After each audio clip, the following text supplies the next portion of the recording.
शांति अव्यक्त समिगे 22 अगस्त 2026। ब्राह्मण जीवन का जो आंतरिक वर्षा सदा सुख स्वरूप शांत स्वरूप मन की संतुष्टता है, उसका अनुभव करने के लिए मनसा की पवित्रता चाहिए।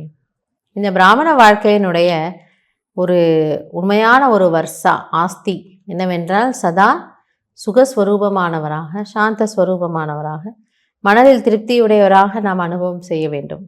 இதுதான் நம்முடைய ஆஸ்தியா, சுகம் சாந்தி திருப்தி.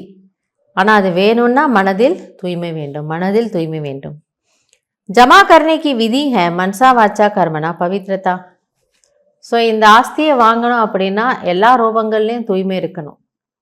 ஒரே விஷயத்தை தான் பாபா வெவ்வேறு விதமாக சொல்லிட்டு வர்றாரு. மனதிலையும் தூய்மை, பேச்சிலையும் தூய்மை, எண்ணங்கள்லேயும் தூய்மை, செயல்கள்லேயும் தூய்மை. இதுதான் அதற்கான ஆதாரம்.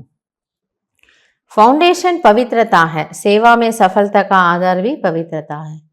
ஆக அஸ்திவாரம் என்பதே தூய்மைதான், சேவையில் ஒரு வெற்றிக்கான ஆதாரமும் தூய்மைதான்.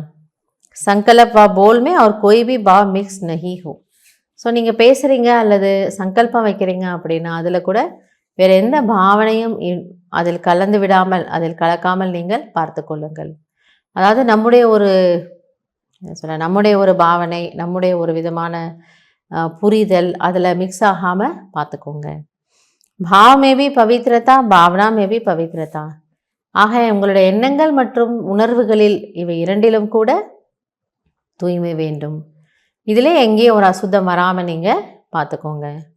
ஒருத்தரை பற்றி இல்லை ஒரு விஷயத்தை பற்றி நம்ம யோசிக்கிறோம், அதை ஒருத்தர்கிட்ட சொல்லும் பொழுது இந்த மாதிரிலாம் கேட்டுட்டு வந்தோம்லே ஸ்லோ ஹேண்டில் பாபா என்ன சொன்னார், அதில் நம்முடைய மிர்ச்சி மசாலாலாம் கலந்து விஷயத்தை நம்ம கொஞ்சம் அப்படி திருப்பி எக்ஸ்ட்ராவாக ஆட் பண்ணி சொல்லிடுவோமா, அது கூட ஒரு பாவத்தினுடைய சூக்ஷ்ம கணக்குங்கிறாரு.